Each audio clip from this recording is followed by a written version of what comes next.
الحمد لله الواحد الأحد الصمد الذي كان من عز صفاته إنه لم يلد ولم يولد وعرفنا وحدانيته بقوله ولم يكن له كفوا أحد والصلاة والسلام والتحية والإكرام على سيدنا ونبينا وشفيع ذنوبنا وطبيب نفوسنا حبيبنا وحبيب إله العالمين أبي القاسم محمد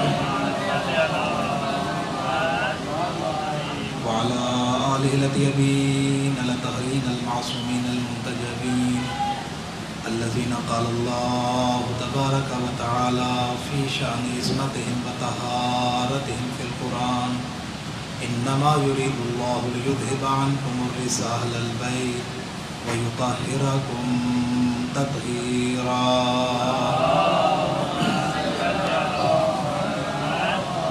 أما بعد فقد قال إمامنا الصادق عليه الصلاة والسلام شيعتنا من يفرح لفرحنا ويحزن لحزننا. صلوات بھیجتے محمد وآلہ.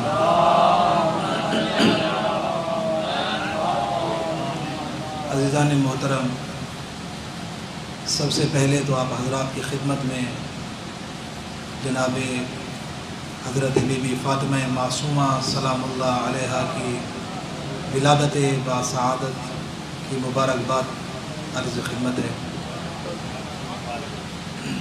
یہ مہینہ بابرکت مہینہ کہ جس مہینے میں شروعات پہلی تاریخ کو پاک بی بی امام موسیٰ کاظم علیہ السلام کی دختر حضرت بی بی فاطمہ معصومہ سلام اللہ علیہا کی ولادت کا دن گزرا. یقیناً ہمارے معصومین علیہ السلام یا ان کے اہل بیت میں سے کسی بھی فرد کے جو ولادت کے دن ہیں وہ بہت ہی عظیم دن ہے، اس لیے کہ یہ وہ دن ہے کہ جن دنوں میں کوئی معصوم کی ولادت ہو یا ان کے گھرانے میں کسی ہستی کی ولادت ہو تو اہل بیت کے گھر میں خوشی کا سما ہوتا ہے. تو یقیناً ہمارے لیے بہت عظیم دن ہے اور خوشی کے دن ہے ان کی ولادتوں کے دن. اور جس فرمان کی تلاوت کا شرف حاصل کیا اس میں امام جعفر صادق علیہ السلام سرکار فرماتے ہیں کہ ہمارا شیعہ وہ ہے جو ہماری خوشی میں خوشی منائے اور غم میں غم منائے. تو اہل بیت کی خوشی میں خوشی منانا یہ شیعہ ہونے کی علامت ہے. اللہ کا ہم شکر ادا کریں کہ اس پروردگار نے ہمیں پاک رہبر عطا کیے. اس پروردگار نے ہمیں اہل بیت کا ایک پاک گھرانہ نصیب فرمایا. یہ وہ اہل بیت کہ جن کو اللہ نے پاک بنایا ہے، اتنا پاک بنایا کہ جو ان کے دامن سے متمسک ہو جائے وہ بھی پاک ہو جاتا ہے. جتنے بڑے گناہ ہوں اگر انسان سچی توبہ کر کے ان کے دروازے پر آ جائے تو اللہ تعالیٰ گناہ بخش دیتا ہے. اللہ نے ان کو پاک بنایا، اللہ نے ان کو پاک بنایا تو جو بھی ان کے دروازے پر آئے نیت سچی ہونی چاہیے. جو بھی ان کے دروازے پر آ جائے پھر وہ یہ اس کو خالی ہاتھ نہیں پلٹاتے.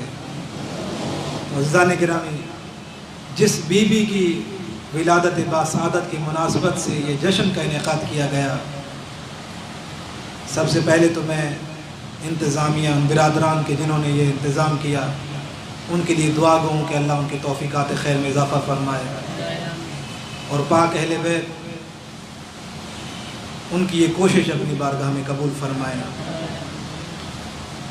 یقیناً جس بی بی کی ولادت کی مناسبت سے یہ جشن کا انعقاد کیا گیا، جناب فاطمہ معصومہ جو کہ امام موسیٰ کاظم علیہ السلام کی بیٹی ہیں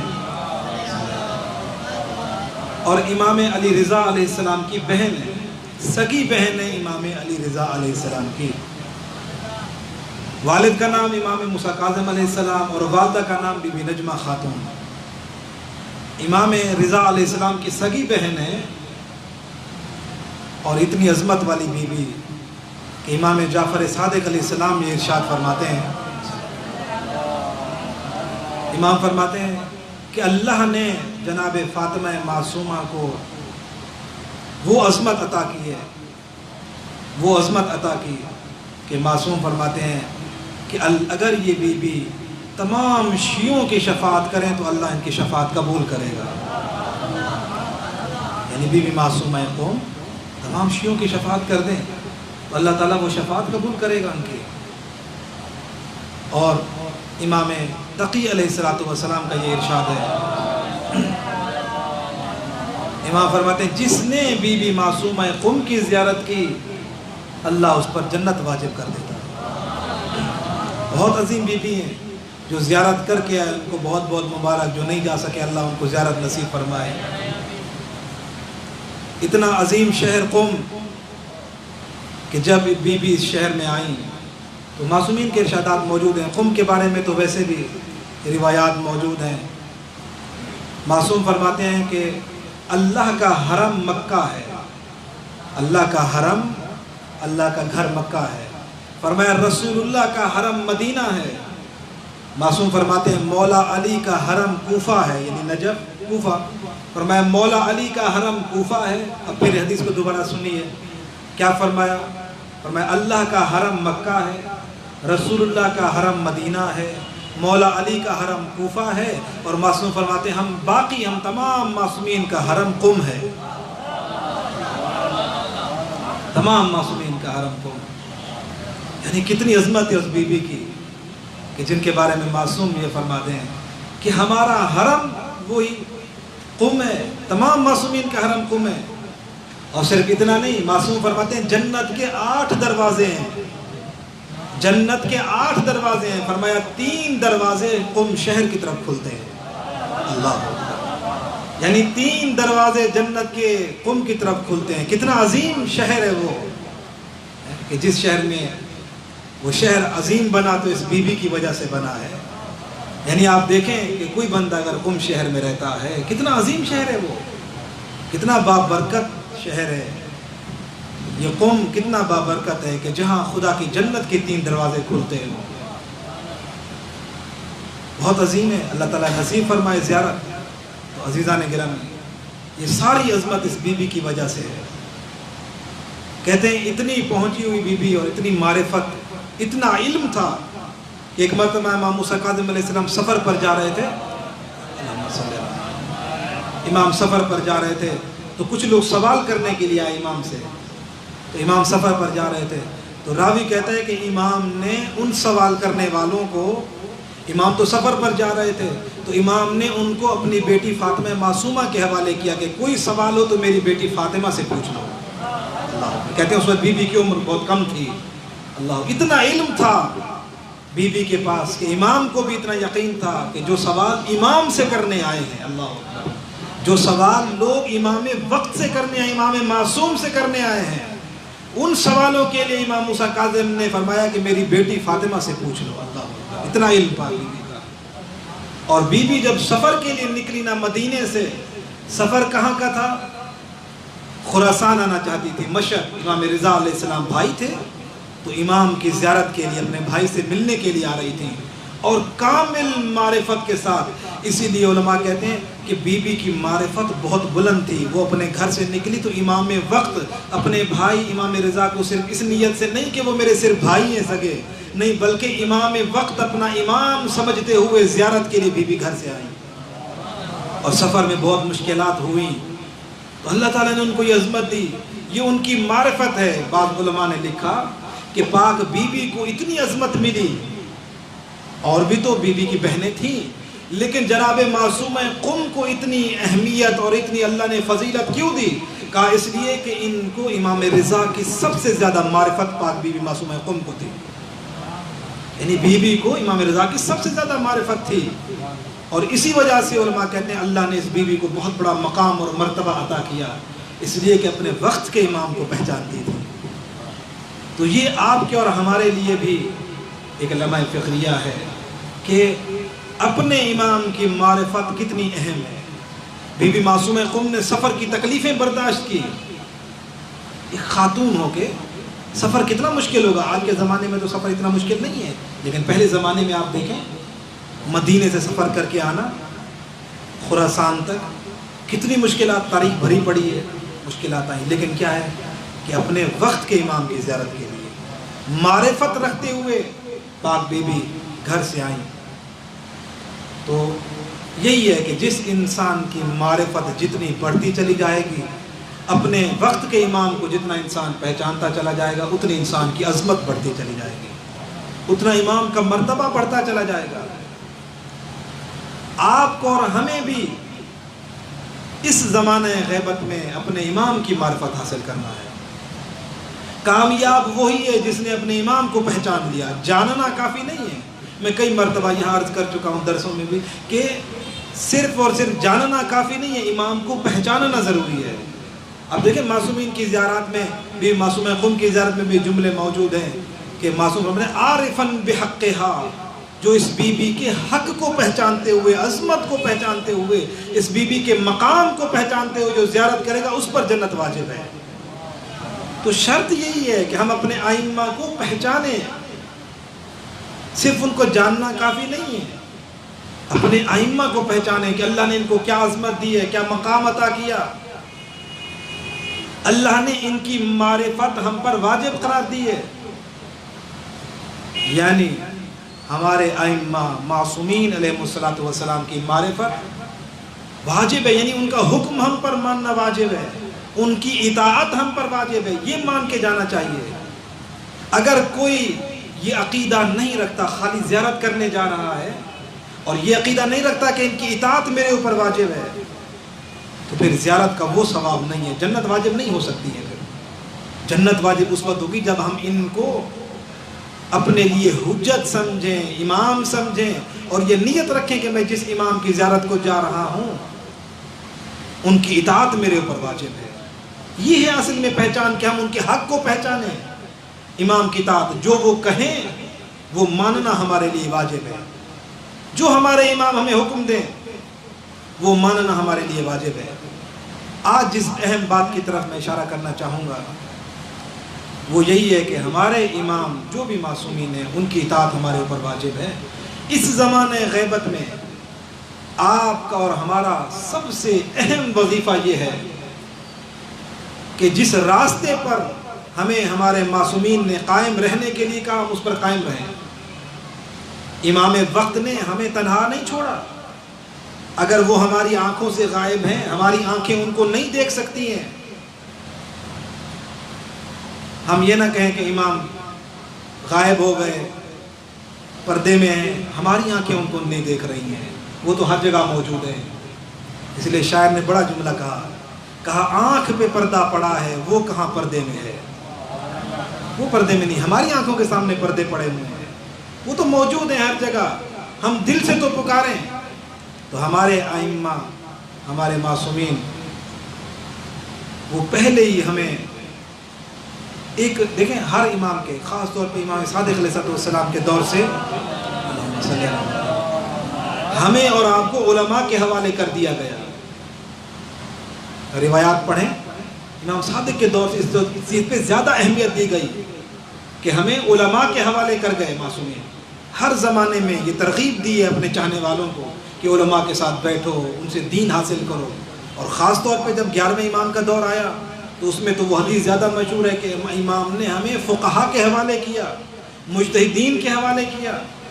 اور اس غیبت کے زمانے میں جب امام علیہ السلام نے جو توقیع صادر فرمائی اس میں بھی یہی جملہ کہا اما الحوادث الواقعہ فرجو فیہ الی روات احادیثنا، فرمایا کہ جو بھی تمہارے اوپر حالات آئیں، جو بھی حالات آئیں، دینی یا دنیاوی حالات تمہارے اوپر کوئی مشکل آئے تو فرمایا تم ان کی طرف رجوع کرنا جو ہماری حدیثوں کو بیان کرتے ہیں، جو ہماری حدیثوں کو بیان کرتے ہیں۔ اس لیے فرمایا کہ وہ میں اللہ کی طرف سے ان پر حجت ہوں اور وہ میری طرف سے تمہارے اوپر حجت ہے۔ دیکھ رہے ہیں ہمارے ائمہ ہمیں علماء کے حوالے کر گئے۔ آج کل کچھ نادان جو علماء کی مخالفت کرتے ہیں، تقلید کی مخالفت کرتے ہیں، انہوں نے لفظ تقلید کو سمجھا ہی نہیں ہے، غلط معنی کر دیا گیا۔ کہتے ہیں جی ولی فقیہ کی اطاعت کا معنی یہ ہوتا ہے کہ ہم ولی فقیہ کو معصوم مان لیں، نعوذ باللہ، نہیں، یہ غلط فہمی ہے۔ یہ ولی فقیہ کی اطاعت کا معنی یہ نہیں ہوتا کہ اب ولی فقیہ جو ہے نا 13واں معصوم بن گیا، نہ 13واں امام بن گیا یا 15واں معصوم بن گیا، یہ غلط ہے۔ ہم نے کبھی نہیں کہا کہ ایک مجتہد کی اطاعت بالکل ویسے ہی ضروری ہے کہ جس طرح معصوم کی اطاعت ہوتی ہے، ایسی بات نہیں ہے۔ اور نہ ہی ہم کسی مجتہد کو معصوم مانتے ہیں، کسی عالم کو معصوم نہیں مانتے، یہ لوگ غلط بیانی کرتے ہیں۔ بلکہ اس وقت اس زمانے میں جو دین کے امین ہیں، امانت دار ہیں، وہ علماء ہیں۔ یہ علماء دین کی حفاظت کر رہے ہیں۔ لوگوں نے تقلید کے معنی کو نہیں سمجھا۔ افسوس ہوتا ہے، کھڑے ہو کر علماء پہ لانتے کرتے ہیں اور تقلید کے معنی بیان کرتے ہیں، یعنی کہتے ہیں جی اس کا مطلب ہے ان کے جو الفاظ ہیں، جو ان کے بیانات ہیں، ان سے یہ ظاہر ہوتا ہے کہ ایک جاہل، فاسق، فاجر کی تقلید تو کرو لیکن ایک باعمل عالم کی تقلید نہ کرو۔ یعنی ہم دیکھیں، انسان تقلید، ہم یہی معنی لوگوں کو بتاتے ہیں کہ تقلید کا معنی کیا ہوتا ہے۔ تقلید کا معنی یہ نہیں ہے کہ ہم ان کی اطاعت میں چلے جاتے ہیں، یا مثلا معصومین کی طرح، جس طرح معذل ہم کہیں کہ جی وہ حجت ہیں، اسی طرح علماء بھی ہمارے لیے بالکل یعنی معصومین کی طرح، نہ، بلکہ معصومین نے ان کو ہمارے اوپر حجت بنایا ہے۔ اسی لیے معصومین کے یہ ارشادات موجود ہیں، فرمایا الراد علیہم کالراد علینا، جس نے علماء کو رد کیا اس نے ہمیں رد کیا، جس نے علماء کو جھٹلایا اس نے ہمیں جھٹلایا۔ عزیزان گرامی، اس وقت اس فتنے سے اپنے آپ کو بچائیں، بیدار ہو جائیں، ہوشیار ہو جائیں۔ کچھ نادان ہمارے لوگ ہیں، کچھ نادان ہیں، اب نہیں معلوم کہ وہ دشمن کے کہنے پہ یہ کام کر رہے ہیں یا انجانے میں دشمن کا کام کر رہے ہیں، لیکن بارہ راستہ غلط ہے۔ اس لیے کہ میں نے آپ کے سامنے حدیث پڑھی، جو علماء کو برا بھلا کہے، معصومین کی روایات ہیں، فرمایا اس نے ہمیں برا بھلا کہا۔ ہم کیسے امام کی اطاعت گزار ہو سکتے ہیں، امام کے کہ جنہوں نے ہمیں راستہ بتایا کہ علماء کے راستے پر چلو۔ ہمارے بعد فرمایا جب ہم تمہارے درمیان نہ ہوں تو یہ علماء تمہاری ہدایت کریں گے، ان کے دامن سے متمسک رہنا۔ اور افسوس کچھ نادان کھڑے ہو جاتے ہیں، کہتے ہیں نہیں جی، تو اصل میں لفظ ولایت فقیہ کو سمجھا نہیں گیا۔ ہم جب کسی مجتہد کی طرف رجوع کرتے ہیں تو اس لحاظ سے رجوع کرتے ہیں کہ یہ معصومین کی احادیث کو ہم سے بہتر سمجھتے ہیں۔ ہم یہ نہیں کہتے کہ ہم ایک عالم جو وہ بیان کر رہے ہیں یہ ان کی اپنی رائے ہے، نہ، بلکہ عالم اور مجتہد کا کام کیا ہوتا ہے، وہ معصومین سے حدیث لے کر ہمیں اس پر عمل کرواتا ہے۔ یہ معنی ہے تقلید کا۔ کوئی مجتہد بھی اپنی طرف سے حکم نہیں دیتا، ہر مجتہد کے پاس دلیل موجود ہوتی ہے، اور وہ دلیل کیا ہے؟ معصومین کے فرامین، قرآن کی آیت موجود ہوتی ہے۔ تو لہٰذا ہم اپنے آپ کو بیدار کریں۔ اس وقت ہماری کامیابی کا راستہ یہی ہے کہ ہم اپنے علماء سے دور نہ ہوں۔ علماء سے دور ہونا یعنی علم سے دور ہونا، علماء سے دور ہونا یعنی جہالت کے قریب ہو جانا۔ اس لیے کہ اگر ہم اس وقت اگر علماء کو بھی چھوڑ دیں تو پھر ہم دین کے حلال و حرام کو کہاں سے سیکھیں گے؟ کچھ لوگ کہتے ہیں جی کتابیں لکھی ہیں، کتابیں کس نے لکھی ہیں؟ وہی تو علماء نے پیش کی ہیں نا، ساری علماء نے کتابیں لکھی ہیں۔ احادیث معصومی لکھنے والے علماء ہیں، فقہی مسائل لکھنے والے علماء ہیں۔ تو عزیزان گرامی، یہ بہت اہم موضوع تھا، مجھے کہا بھی گیا کہ اس موضوع پر گفتگو کرنا ہے۔ انشاءاللہ ہمارے پاس وقت بھی کم ہوتا ہے، تو اس وقت ہمارے لیے کامیابی کا یہی راستہ ہے کہ ہم علماء کے دامن سے متمسک ہو جائیں، باتقویٰ پرہیزگار علماء۔ ایک جملہ سنتے جائیں کہ اس وقت جو مذہب تشیع کا چہرہ ہے وہ ہمارے علماء ہیں، وہ ہمارے فقہا ہیں، اس لیے کہ جب بھی دشمن ہمارے مذہب کی طرف کوئی اعتراض کرے گا تو ہم آپ میں اتنی طاقت نہیں ہے کہ ہم ان کی ہر ایک کا جواب دے سکیں، بلکہ اگر ان کا کوئی جواب دے گا یا اگر دشمن مقابلے میں آئے گا وہ ہم جیسوں کو نہیں دیکھا گا، وہ ان علماء کی طرف آئے گا، ان علماء کے مقابلے میں آئے گا۔ تو اس وقت مذہب تشیع، مذہب شیعہ کا جو چہرہ ہیں وہ ہمارے فقہاء ہیں، ہمارے مجتہدین ہیں۔ اسی لیے علماء نجف میں سے ایک مجتہد، ان کے جملے کہا کہ جس نے بھی آیت اللہ العظمیٰ آقا سستانی کی مخالفت کی، اسی طرح رہبر معظم کی مخالفت کی، تو اس وقت پوری دنیا میں یہ مذہب کا چہرہ ہے، تو جس نے ان کی توہین کی اس نے مذہب شیعہ کی توہین کر دی، اس نے معصومین کی توہین کی، اس لیے کہ ہمارے مذہب کا چہرہ یہی ہے۔ دنیا جب دیکھتی ہے شیعوں کے علماء کون ہیں، وہ چھوٹے موٹے علماء کی طرف نہیں، وہ ان کی طرف دیکھتے ہیں جو حوزہ علمیہ میں بیٹھے ہیں، جو قم نجف میں بیٹھے ہوئے ہیں۔ تو اسی لیے کبھی بھی کسی عالم کی مخالفت نہیں کرنا ہے، کبھی کسی مجتہد کی مخالفت کرنا یقیناً، یعنی اگر آپ دیکھیں علماء نے لکھا کہ مجتہدین کی مخالفت کرنا حرام ہے، اس لیے کہ یہ راستہ ہمیں معصومین نے بتایا، یہ طریقہ ہمیں معصومین نے بتایا۔ فرمایا ہماری غیبت کے زمانے میں فقہاء کی طرف رجوع کرنا، اپنا حلال حرام علماء سے سیکھنا۔ فرمایا یہ علماء اللہ کے دین پر امین ہیں، امانت دار ہیں، یہ خدا کے دین میں خیانت نہیں کرتے، باعمل تہجد گزار، نماز شب پڑھنے والے، دین پر عمل کرنے والے۔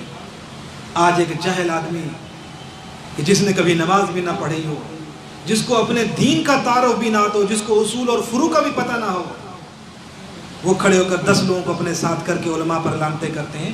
آپ بیدار ہو جائیں، ایسے لوگوں کو کامیاب نہ ہونے دیں، لوگوں کو سمجھائیں، اچھے طریقے سے سمجھائیں، خود بھی تعلیم حاصل کریں، خود بھی علم حاصل کریں، اور دوسروں کو بھی اچھے طریقے سے دلیل کے ساتھ سمجھائیں۔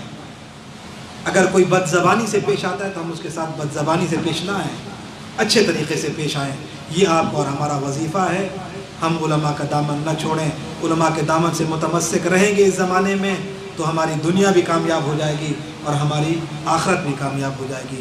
دعا ہے اللہ آپ کو اور ہمیں علماء کی قدر کرنے کی توفیق عنایت فرمائے، علماء کے جو فرامین ہیں اللہ تعالی ہمیں ان پر عمل کرنے کی توفیق عنایت فرمائے۔ دعا ہے اللہ رب العزت اہل بیت علیہ الصلوۃ والسلام کے صدقے میں ہماری عبادت اپنی بارگاہ میں قبول فرمائے۔ پروردگار محمد و آل محمد کا واسطہ علماء کرام مراجع اعظام بالخصوص رہبر معظم کا سایہ ہمارے سروں پر قائم و دائم فرما۔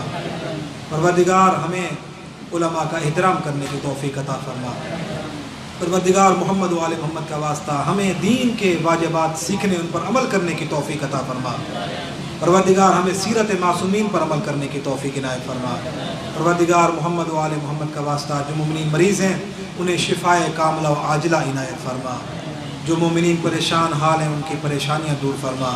پروردگار محمد و آل محمد کا واسطہ ہماری دعائیں اپنی بارگاہ میں مستجاب فرما۔ ہمارے آقا و مولا امام زمانہ کے ظہور میں تعجیل فرما، ان کی زیارت سے ہمیں مشرف فرما۔ پروردگار ہمیں اپنے امام کو راضی کرنے کی توفیق عنایت فرما، ہمارے امام کو ہم سے راضی فرما۔ جو دعائیں ہمارے دلوں میں نہیں، پروردگار دلوں میں ہماری زبان تک نہیں آ سکی تو دلوں کے رازوں سے واقف ہے، ان دعاؤں کو اپنی بارگاہ میں قبول فرما۔ ربنا تقبل منا انک انت السمیع العلیم بحق محمد و آلہ الطاہرین برحمتک یا ارحم الراحمین۔ دعاؤں کی قبولیت کے لیے اور انتظامیہ کی نیک توفیقات میں اضافے کے لیے بآواز بلندتر صلوات۔